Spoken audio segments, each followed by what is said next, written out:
Howdy folks, this is Nelward. So I get a lot of questions about my composition lessons, so I wanted to make a video where I just record a composition lesson and show people exactly what goes down. So I've been teaching these lessons for about 5 months and they're going very well. I'm enjoying them. And I want more students, so that's why I'm posting this. But I have been teaching music for about 5 years, so I have that teaching experience under my belt. So I want to go over a couple of frequently asked questions before we get into the video. Is there a curriculum? Not exactly, but in the first lesson I'll always ask the student to bring in a simple melody that they harmonize, just so I can see what level they're at. And from there we usually work on the student's own original piece. I find that's the best way to work through problem areas. But I also place a heavy emphasis on ear training and analyzing other artists' songs. The second question is, what equipment do I need? So these lessons are done through Google Hangouts. All you need is a microphone. You don't even need a webcam, as you'll see. And you need a keyboard. That's not a typing keyboard, but actually like a musical instrument keyboard, because sometimes we play stuff together and we do a little bit of keyboard playing. That's something that's important to me. If you're writing music on the computer. The next question I get is, do you specialize in any level, or is there any level you prefer? No, I can teach absolute beginner to advanced. If you're an absolute beginner and you want to pick up composition, you can reach out to me. And then finally, I just want to make a note. So when I recorded this lesson, my student's mic is going to be a lot quieter than mine because I could not figure out a way to get Google Hangouts to record straight to my sound card. For some reason it just wasn't working, so we were going from the mic. So he's gonna be a lot quieter than me, you'll see that. And so yeah, we're gonna get on to the lesson now. If you're interested in my in studying composition with me, you can reach out to me for rates. So Sean is one of my students. I've been teaching him for about 2 to 3 months, I think, and he's made tremendous progress. You're going to see in a second. He's working on a remix of Buoy-Based Galaxy from Super Mario Galaxy, and this is the best thing he's ever brought in. He's really picking up a lot in a short period of time, so it's good to know that he's learned something, or something I'm doing is right, hopefully. The stuff he was bringing in at the starting of our lessons was good, but it was not this good, so he's learned a lot in a very short period of time. Let's take a look. So are you there, Sean? Oh yeah. Cool. I guess I'll start with the normal way that I do things. We'll just listen to it, and I'll comment on it. Cool.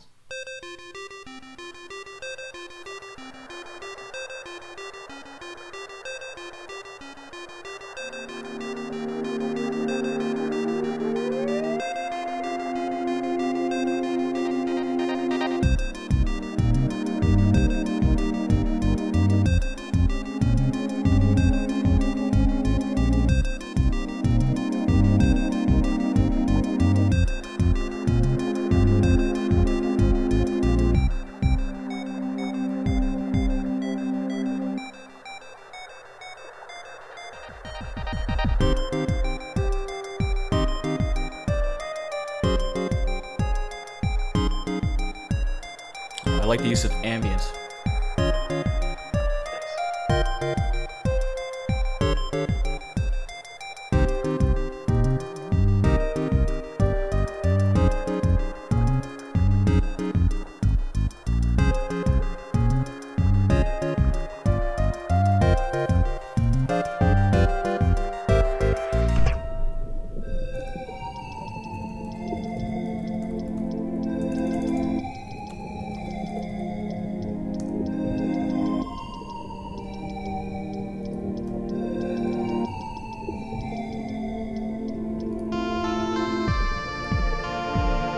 I like the 3-on-4 here. 1, 2.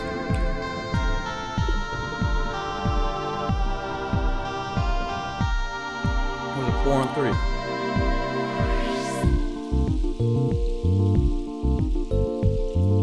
This part I like the best. Yeah, that sounds like a, what's that instrument? Like a rain thing. You know what I'm talking about? A rain stick. Yeah. Yeah. Rain stick. It was just called like a piano. Oh, really? Oh, I'm talking about the rain stick sound. Is that, or the rain? Oh, you know what that is? That's the water sound used earlier at a higher frequency. Ah, good. So is this how it's supposed to loop like this? Oh, actually, I never got to actually loop it. So Okay, yeah, we can talk about that. as a complete song. Cool. So you've decided to make it a loop. That's cool. I'm going to comment on a couple of things I like. I really like the use of timbre. I think that when you came in, you were using a lot of bright sounds, and there's just too much brightness getting stacked up on top of brightness. And you've got a lot of you got that pad that's nice and warm, and the bass is not. Yeah, the bass and the kick are nice. You know, they're sitting in the low end, low mid range. And then so you're leaving space for the you know, that high arpeggio, and the also the lead, and the lead's not cool. Yeah, so it's a good use of brightness only where the brightness is needed. It gives you that sense of being underwater, and for some reason I always get involved in underwater type tunes. This isn't the first time. So let's discuss the harmonic language of the song here. But what mode is this song in? I would think for the most part, I think it's an Aeolian. Aeolian. I would say Phrygian. So it's in C minor, right? Yeah. So it's got that, and you're not doing it in the bass, which I thought was very clever. You're not acknowledging that half step relationship, but you know, Phrygian is when you got that minor chord, and then I'm gonna put down a key, and then you go up a half step. So it's the it would be it's the third. If you're in major, it's the third mode. Let's also talk about the chords a little bit. So are you familiar with when I say chordal harmony? Would you know what I'm talking about when I say that? No. Okay, so chordal. So there's two general categories of harmony that people speak about when they talk about these concepts. They talk about tertial harmony, which is, you know, chords stacked in thirds, you know, like your 1 through 5. But then there's also chordal harmony, which is chords that are stacked in fourths or seconds. So, you know, you got your sus4, and then your sus2. And for the audience, some of you may be disillusioned. I'm actually not a very good piano player, but, you know, I get by. I'm mostly a guitar player. Anyway, so this song, for instance, starts with that sus2, and then it goes to a sus4. Oh, by the way, do you have a piano there? I can move to one. So the opening line, and it sounds like, did you change the one that's in the? Yeah, you change it from the original. So that's kind of a chordal relationship, right? If you play all the notes in it, it creates a sus4 chord. And it works really well, you know, chordal harmony works really well in Phrygian. If you play a sus4, a C sus4, and then you have C in the bass, and you just move the bass up to D flat, it's still got this nice, it creates this nice sharp 11 chord. So that one song in Metroid, how's it go? That song's in Phrygian. It's yeah, that's also another example of, you know what I'm talking about? Yeah. From Super Metroid. Yeah, I think is that an underwater theme? Anyway, I'm going off topic. I don't quite remember where it's from. But yeah. Yeah, I'm familiar. So chordal harmony is just sus. It's just a harmony that revolves around sus2s and sus4s, and kind of avoids a third. It gives you this nice metallic sound. Okay, so let's move forward. I've made some notes here. Oh yeah, for those of you watching, I always make notes before the lesson of just stuff I'm going to talk about. And then I also make notes that I make a note list at the bottom that I usually give to the student at the very end. Sometimes it gets very messy, but I'll make my note about chordal harmony. So we talked about chordal harmony, so I'm gonna write that down so we can look it up later. Chordal harmony, songs in Phrygian. So let's talk about the chords a little bit because it's important to analyze the chords. Where is my MIDI track? It's right there, I believe. Let's hear it. Cool. So I'll be referring to the MIDI track. Cool. So the first chord's pretty easy. What is the first chord? I know that's an easy question. It's the root minor chord. Cool. Here's one thing they do in the song though that is really cool, and it's just a cool thing to do in Phrygian, because if you notice in the Phrygian scale, let's just play the Phrygian pentascale. It's C, D flat, E flat, F, G.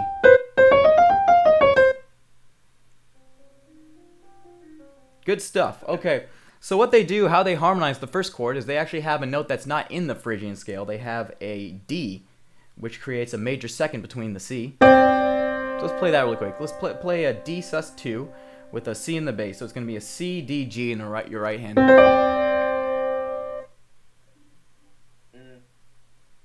C, D, G. So that's C, D, G. Yep. And then, yeah, C in the right hand. Okay, yeah, you got it. So, and now you're going to go D flat in the right hand now. Instead, you're going to go C, F, G. You're going to play a C sus4. And then you're going to play a D flat in the left hand.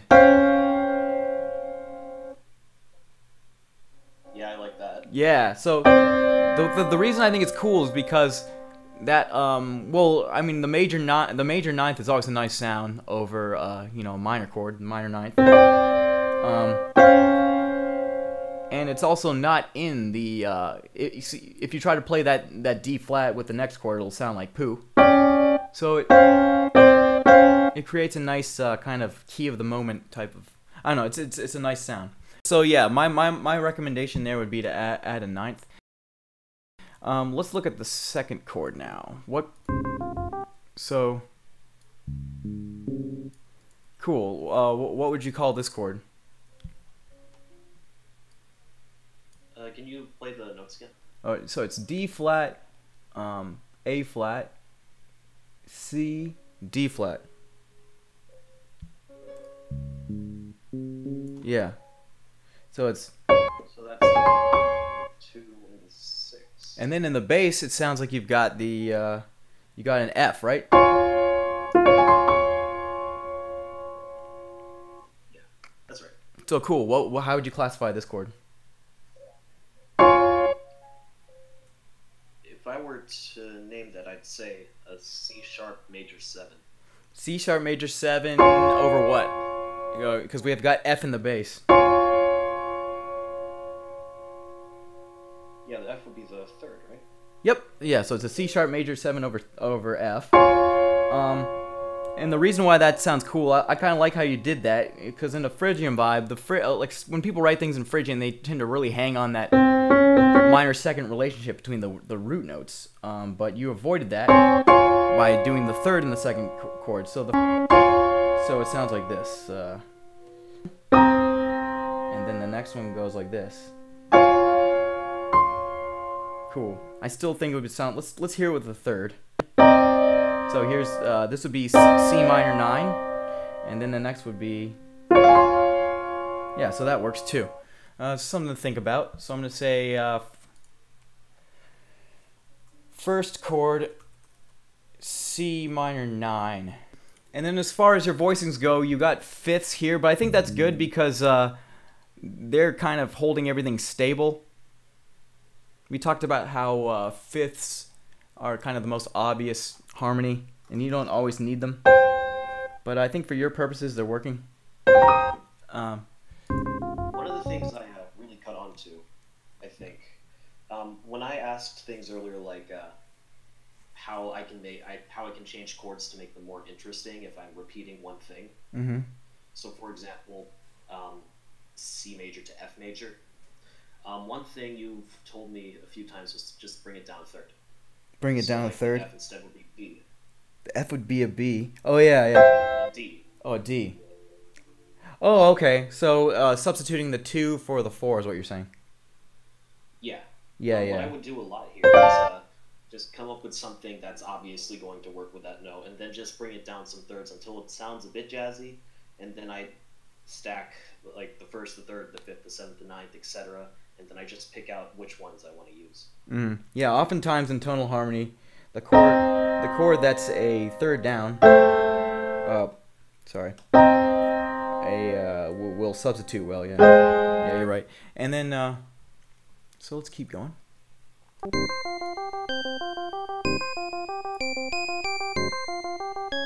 Cool. I like that second chord. Let me. Interesting. So, in your bass, you don't have the root note. You have a third above, which would be an E flat. But it, since the song is so hangs on C so much, you don't notice. So, what chord is this? It's a F sharp to D flat. So it's a G flat to D flat to G flat to A flat. What would you call that chord?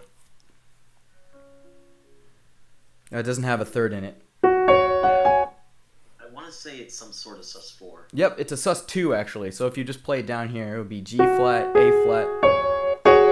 So you're actually starting from. Cool. So I'm gonna play real quick.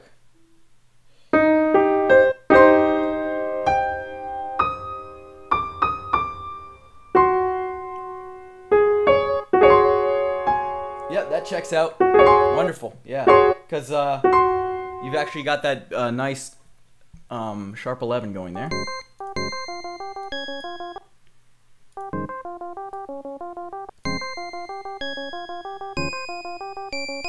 So I heard a note that kind of clashes here. You've got this major second, and it's not. So let's look at the chord that we've got right here. Interesting. Okay, interesting. That's like a major ninth chord of some sort. That's an interesting. These are interesting chords. But the problem is, so look, we've got in the chords, we've got, this is an abridged version of your chord that you got here, which is a D, it's a D, this is a D flat major 9. But check it out on the bass, you've got a D, so that note's kind of clashing. So what all you have to do, since we're in good old, just move that, since we're in good old Phrygian, you just want to move that D down a half step. Make sense? Cool. So I'm going to move along here. Let's just... Okay. Okay, so that chord kind of struck me. So this is a funky one. So let's see if it checks out. So... Okay, so it's a D, G, A, C sharp. D, G, A, C. Okay. And then, if I can, maybe the bass will give us, oh, there's a D sharp in the bass. I didn't notice that there's a D sharp in the bass. Okay, so it's good that I'm talking about this, because I fucked that up.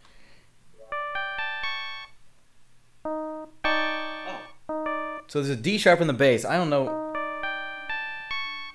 This is a sharp 11 chord. This is a D flat sharp 11 chord with a dominant 7th at the top. Interesting. So let me see here. So what if we did this? And you know, I like experimental harmony, things that technically don't work, because you know this has a dominant 7 and a major 7 in there. Which makes it very funky, but I'm just gonna, let's just try it, let's hear this and just see if it works. I'm going to take the major 7 and move it down to a dominant 7. Well, it's so intermittent that you can't really even tell, right? Mm-hmm. So what do you think about this? A lot with these chords. Yeah, exactly, yeah. So, and that is a good note to make, that you can do some really wild harmony if it only plays for like 1 second. Wow. But your arpeggio is not really following suit. So what I would do is just move, see that C? I would move this up to C sharp.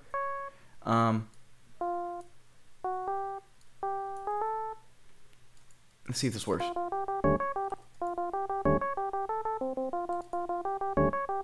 Makes sense? So I'm going to say, so measure 28. You want the arpeggio to match the chord. So yeah, I feel like in some sense it works. Yeah. The C is far away enough. It does, yeah, it does. You're right. You can keep it there and people won't really complain. I'm just saying, yeah, okay. Cool. I want to try something real quick. I want to hear what it would sound like if the bass just stayed on C. Did you try that? I didn't. Cool. So that's one thing that works really well in Phrygian. So you got your C minor. That's a really plain Jane C minor. So let's do instead of the C minor, let's do the C. So your C minor, and then you keep the C in the bass, but you go to D flat. It works quite well. It creates a nice tension. So because you've got it's essentially a D flat major 7 chord, but you got the C in the bass. One thing you can do in Phrygian, and what you're kind of doing here, except the bass is moving around more. Are you aware of Phrygian harmonic minor? Phrygian harmonic minor. So Phrygian harmonic minor is the scale that everyone says is the Egyptian scale. It's this one that's like. Oh yeah, I remember this now. I think. Oh, my bad. I played it wrong. Video.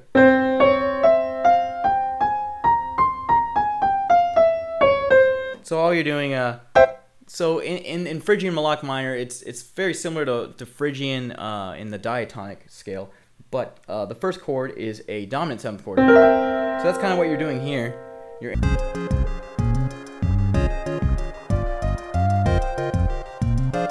And same thing here. You got that D natural that's clashing with the bass or the chord that has a D flat.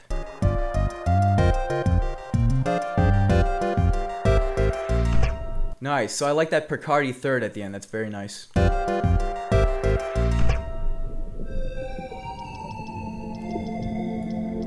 Okay, let's move on. So the harmonies, for the rest of the song, the harmony's a little bit less wild. Was that a conscious decision, or is that just something that kind of happened? Yeah, so for this part I borrowed from another song I did, if you remember Underwater at all. I don't remember it. Yeah, I do remember that actually. That's fine. Cool. Okay, so I was hearing some clashing notes here. It sounds like there's a major third and a minor third happening at the same time. I don't think that's... I mean, it works. It's fine. You can get away with it. I think I noticed that too. Yeah, you want to be aware of this. So let's take a look at that.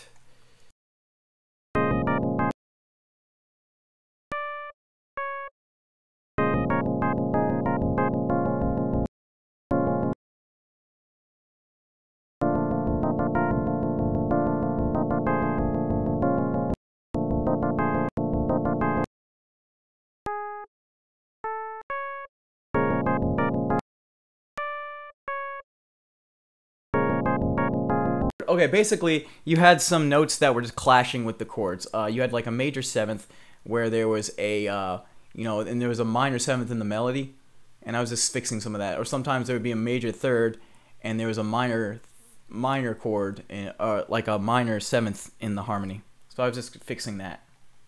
Let's analyze the form really quick. So we got.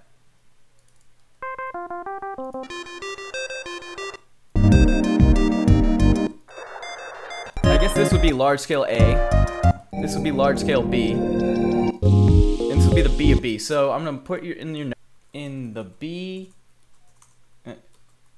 of B. Check some of your notes clashing with the chords. So yeah, that is one point of slight contention that I have with this piece. Just that harmonically, it's a little bit unbalanced in terms of the language, because you're doing some wild stuff in the first part, but in the second part, it's more or less this is nitpicky stuff, by the way. This is not, you know, you can keep it the way you want. I'm just observing this. Okay, and then the last thing I was going to say about this, right here, and I know this is the part you're still working on, it doesn't really come to a decisive end. And, but I don't think it needs to be any longer. I think one thing you can do here is just make the harmonic rhythm faster here. So you see how the chords are kind of more or less, you know, there's 2 bars here, 2 bars there, 2 bars of major 7, 2 bars of minor 7. And then here we can have some more, like the chords can get busier. So one, maybe instead of 2 bars, you have the chords changed for 1 bar. I'll let you mess with that. I'm gonna put that in the notes. And so you were planning on making it loop here. That's what you're saying, right? I haven't gotten it to loop quite yet. Cool. Solution.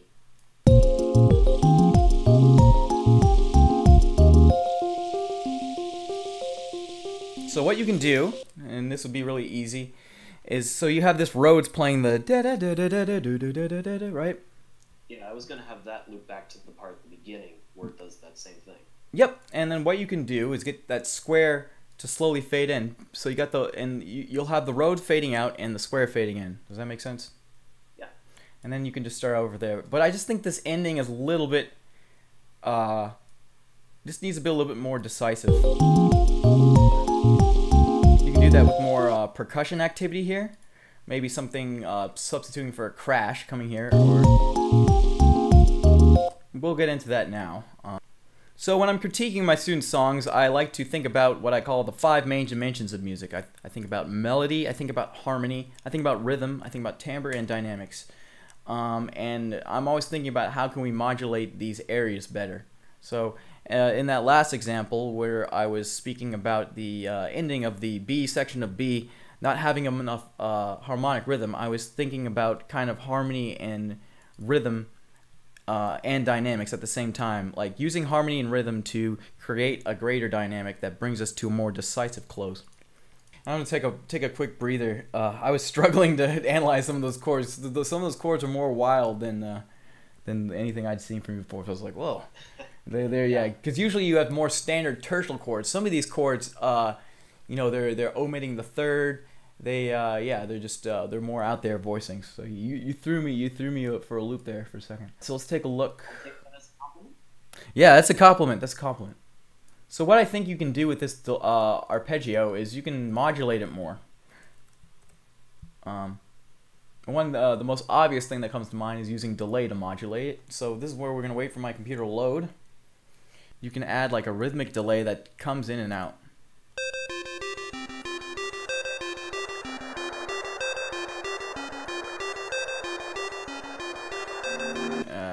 Sorry. Let's get a better sounding. Let's get it better. That'll work. Okay, so what you can do, you can have it start out dry.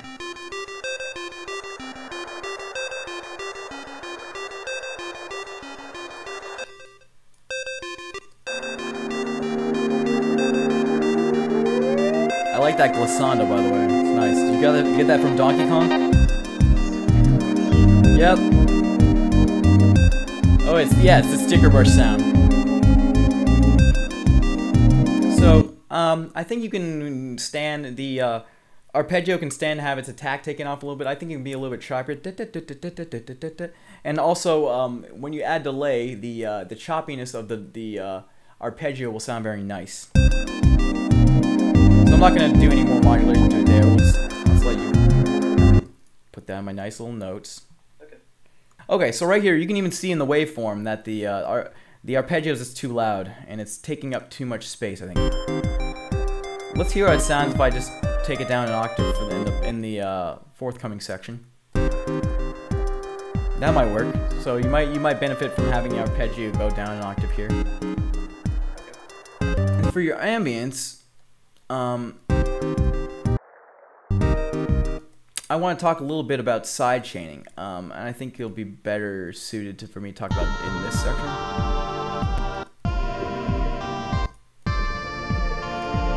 So these chords here would sound really nice if they're side chain. Yeah, side chain to the kick. I'm gonna do it for the sake of the lesson, or for the sake of the this being a video I'm recording. So we're gonna get our sexy side chain going, and we're gonna I know I've talked to you about this before, but it's good stuff for the audience to hear. So I also like that how in the kick that you've got a low track, or I guess the sub region of the kick, and then you've got a nice a higher kick that gives it more presence in the mid to high range. Cool. So what we're gonna do is just gonna go like that.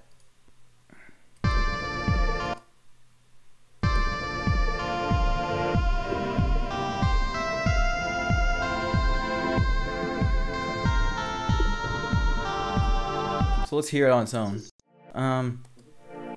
So I've turned the threshold down really nice and low.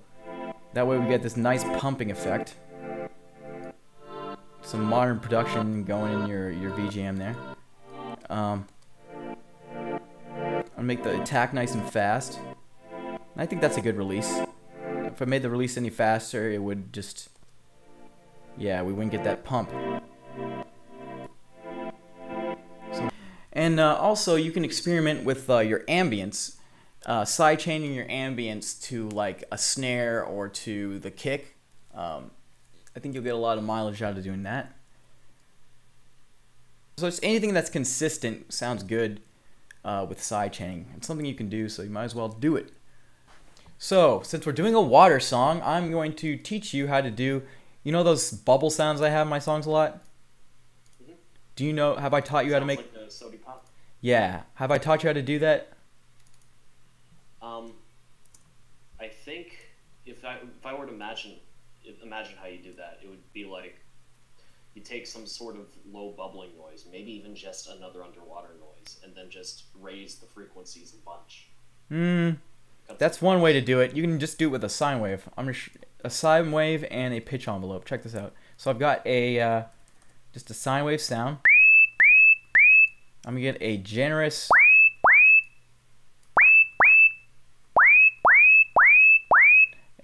pitch envelope.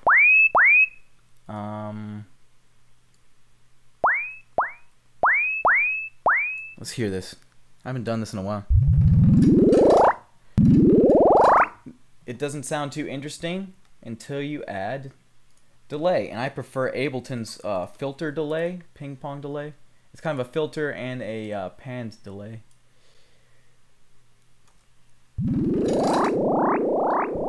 So there you go. Voila! We got the bubble sound. Good. Okay. So it's just a little bit of pitch envelope and delay. It goes a long way with this stuff.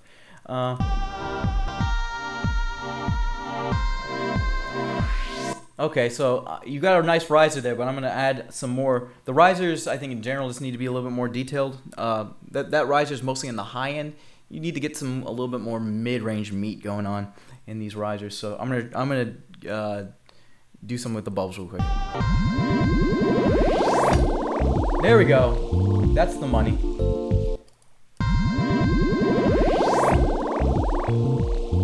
There you go. So you might not want to use it, but you know, now you know how to make one. Now you know how to make a bubble sound. Definitely works. Yeah. So you want your transitions to be nice and tight.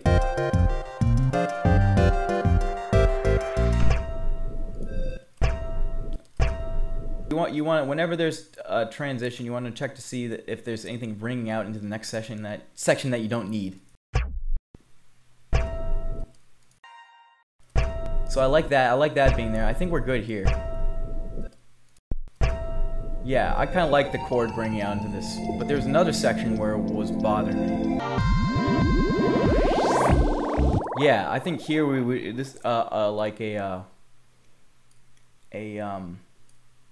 clear break from the last section would help.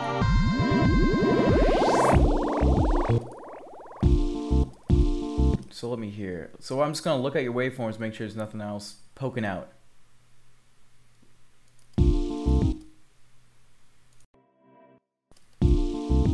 Okay, yeah, there's something. So this chord, I caught this chord ringing out.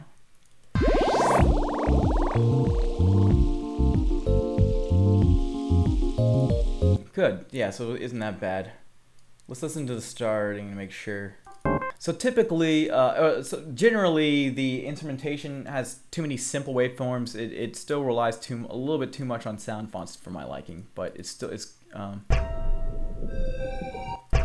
So what's this sound supposed to be? That's splash. Splash. Okay, we can find a better splash than that. Here.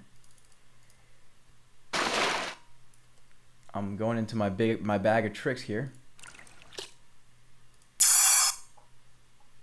Let's see if we can find it.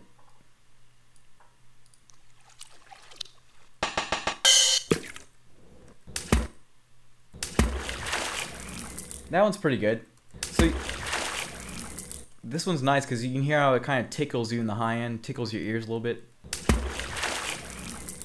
Yeah, that one's good. But I think we can find a better one. That's not. I want like a splash. Like I want it to be like a 300-pound man jumping into the water. And I don't want splash. Yeah, there's a symbol called splash too, which is annoying. Splash.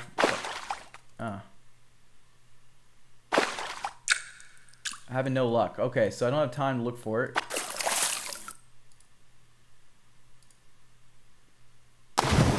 There we go. There's our splash. So there's the splash. And here's what you can do. Do you have grain delay on it's an effect called grain delay. Do you have one in Free Loops? I feel like I've seen that name before. Cool. So we just need to get a little bit more meat out of this splash here. We need to make it all consuming. So there's a couple ways we can use just normal delay or filter delay. I'm gonna use grain delay. Grain delay, Ableton has them. So basically, use granular synthesis, which involves chopping up the sample. I don't know exactly what it does, but it sounds cool. So I wanted a very quick transition. So when you're actually underwater, like physically, you hear only lower frequencies. Yeah. All the higher frequencies are like. Let's try this then. So one thing I really wanted to do, there was a very fast like cut from high frequencies. Mm-hmm. I like the way you're thinking. So okay. So what I'm gonna do is this. I'm gonna cut it really quick. I'm gonna have a really quick dip. Yeah. That's perfect. Cool. And that's actually something I've never done before. So I learned something new today. Okay, cool. So that's good. Let's just keep. I'm gonna keep going through. I'm gonna listen to this whole track, and we're just gonna talk about the sound design aspect of it. I think we talked about harmony enough. We talked about the melodies. There's some bum notes in the melody. We can fix that.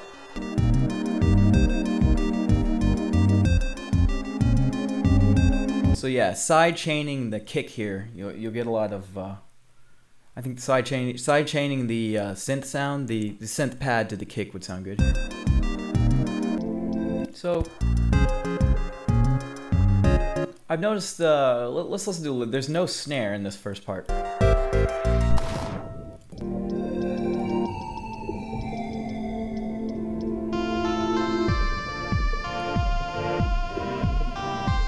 Good accent to more bubbly sounds here. Okay, so it's basically my only point of contention as far as sound design. This lead here doesn't really do it for me. Yeah. I like it, but it needs. What really doesn't help is how abrupt it is when it comes in. Mm-hmm. Like it's just loud in your face. Yeah. So one thing. So are we out of the water at this point? I was thinking of like rising. Okay. So let's mess around with this. So we're going into territory that I've never messed with. Actually, it's funny. Everyone, I always talk about Seafoam Green because that's everyone's favorite song by me. I did want to have one part of the song where you went underwater, but that never happened. So maybe you're fulfilling my intent.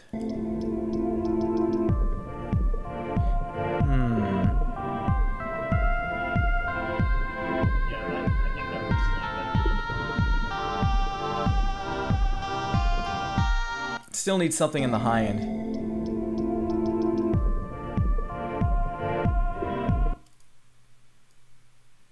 Simple sine wave. Yeah, I was thinking about something like that, or even. Dun, dun, dun, dun. I don't know why I'm thinking about. Yeah, I'll just go into operator and do this, but something that's kind of like a pizzicato sound. I don't know why I'm thinking of that. We'll see if this is fulfilled. Sometimes you just have to go with your gut instinct as far as like what needs to be there, but sometimes your gut will lead you astray. I know, like in a lot of your songs, you hear this like really high xylophone sort of thing you put over all your melodies. Yeah. Yeah, I like doing that just because it's not really registered by the listener, but it enhances the sound, and you've just called me out on it. I think what you're talking about is a music box sound, like a very heavily reverbed music box, and then I'll also yeah, so I'll get a pizzicato string and a music box, and I'll heavily reverb them, and it gives a sense of space.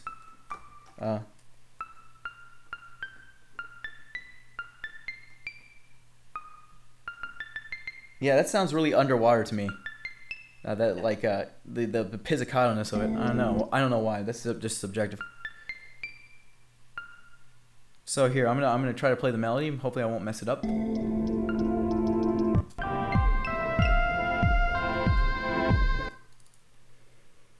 And take that out. Yeah, I think it works. And then have that slowly fading out. Basically, even when this instrument's fully through, it just needs something else with it. Put a little bit, and then you could mess with having delay. I think pizzicato sounds are served very well by delay.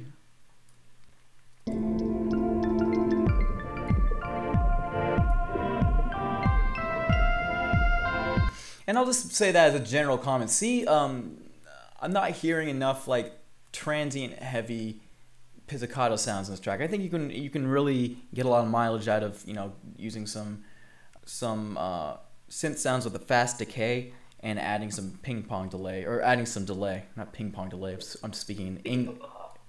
Okay, on the topic of what snares. So on snares, I sort of beat around the bush on this song. And I didn't use snares because I mean, this kind of maybe it's being the place, but I suck at snares, so I kind of avoided using them. Probably should have used them with the plants. Do you think I could still benefit from the snares of this song in some replacements? That's a good question. Some like I feel like there are blanks that could be filled in terms of frequencies. Yeah. There certainly are, but we're on the right track. So as far as snares go, I kind of like how it doesn't have the snare in the first part, but I got sidetracked by this, but I was gonna make a note and see if we need a snare here.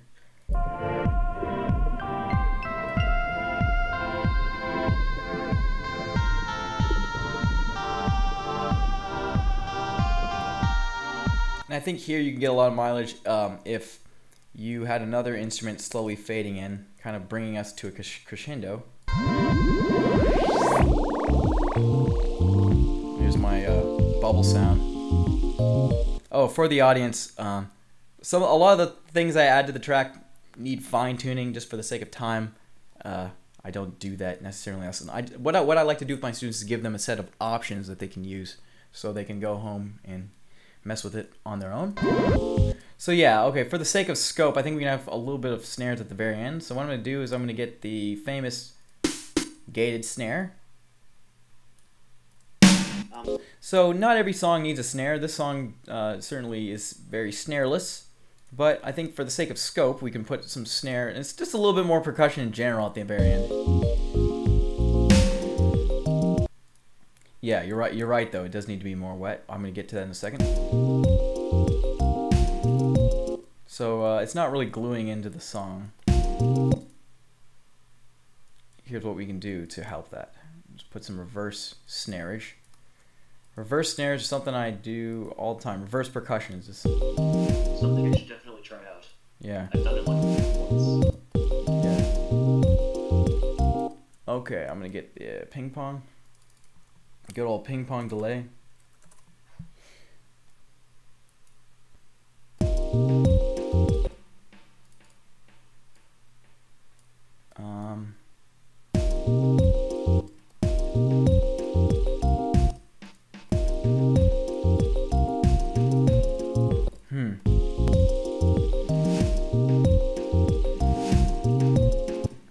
maybe make it a little bit more intermittent. Cool. And then also here, I would have the lead. I would have something doubling that Rhodes on the top. Yeah, I think you just threw that wrong too. Well, you know how in the first part of that last bit, like the first time I used the electric piano that sounds like xylophones, I used 2 notes for each thing. And then for the last part, I only used 1 because laziness. Cool. Yeah, no, and then the second, I can tell the second part needs a little more doctoring. I can tell you've spent more time in the first part. Am I right about that? Yeah, definitely. Okay. I was hoping I'd get around more of it, but cool. What are we gonna do? Yeah, no worries. I'm going to listen to. I'm going to listen to the track one more time, and I'm going to see if we can get any more meat out of this. And if we can't, then you're off the hook.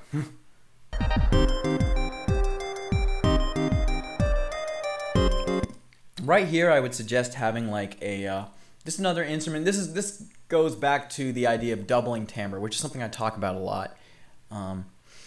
But I would like, I think it would sound good if you doubled the timbre of the da da da da da da da da da, and had another one that kind of swoops in, has this dynamic, kind of a crescendo of volume. Does that make sense? I think so. Yeah. So at measure 17. So it sounds like, and I haven't thought about this too much, but in the hi-hat, am I correct in saying there's just one hi-hat sound that's going? Yeah. Cool. I'm gonna challenge. That one was nice because it worked in multiple contexts, like one without bounce, one with bounce if you wanted. Cool. One would bounce. Oh, sorry. Say that again. I was typing something. If you wanted to add bounce to a song, that little hi-hat would still work. Yes. So I don't know if it might have been taken directly out of the original song, now that I think about it, without me knowing. The original, like the original Bowie Bass Galaxy? It does definitely have that bada-ba-dum, and I just used it. Oh, yeah. Sounds like yours was more. Yeah, I used it as a hi-hat, I think.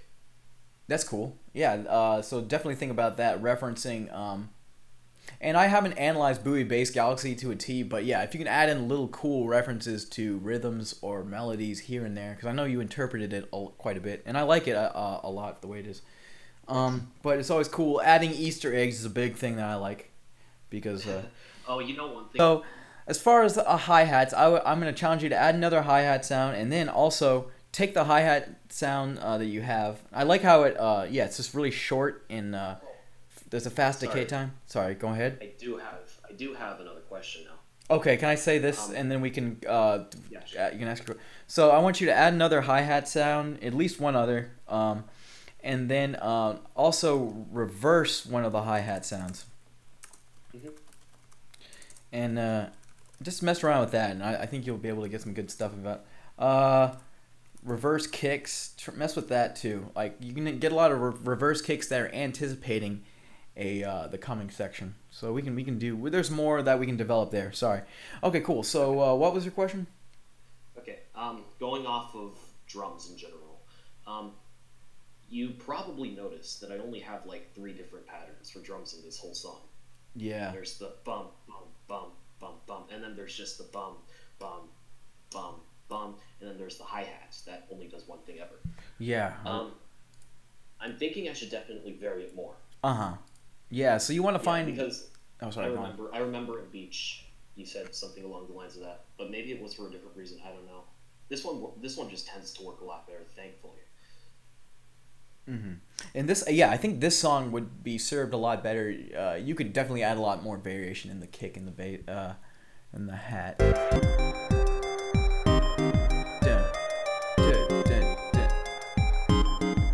Yeah, so for this part, check it out. You can just take this out. Boom, variation. I kind of like that. And then you could add some reverse kicks. Check this out.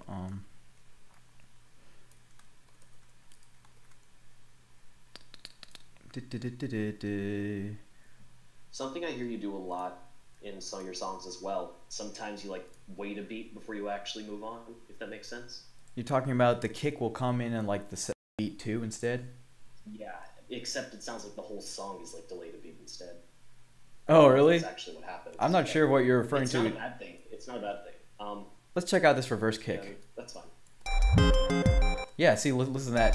Yeah, this song has tons of rooms for reverse kicks, and people who've watched my videos before have already heard me harp on the wonders of reverse percussion.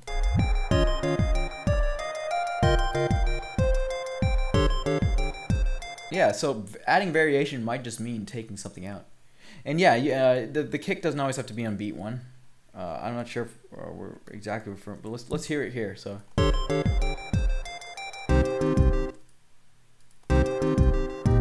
Yeah, see, I took the kick out, and you didn't even notice it was gone. So you want to look for stuff like that. If you don't even notice that it's gone, then it's better off not there in the first place.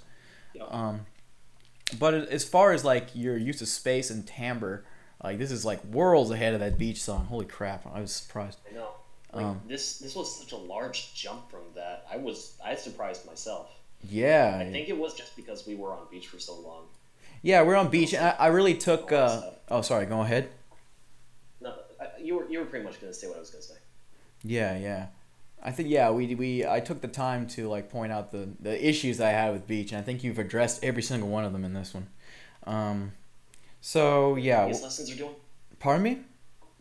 That's good. These lessons are doing something. Yeah, that's good. See, video YouTube watchers, student testimony right there. Okay, anyway.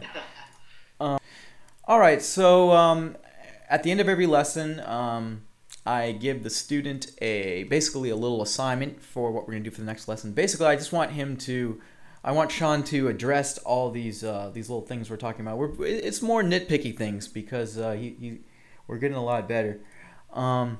And we also need to make the song loop more cleanly, and we have a plan for that. So I've made notes right here of the stuff that he needs to address.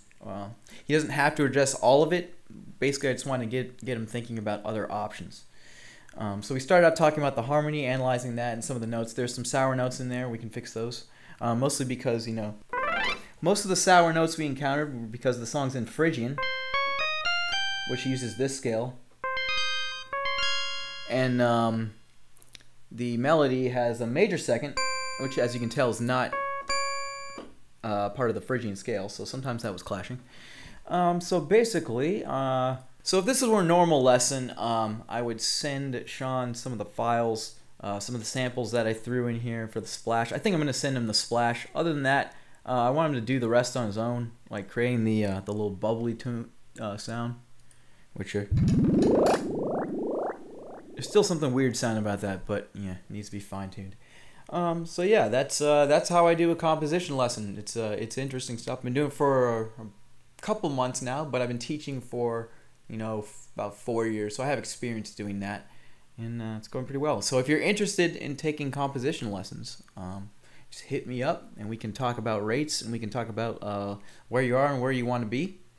And yep, this is Nelward signing out.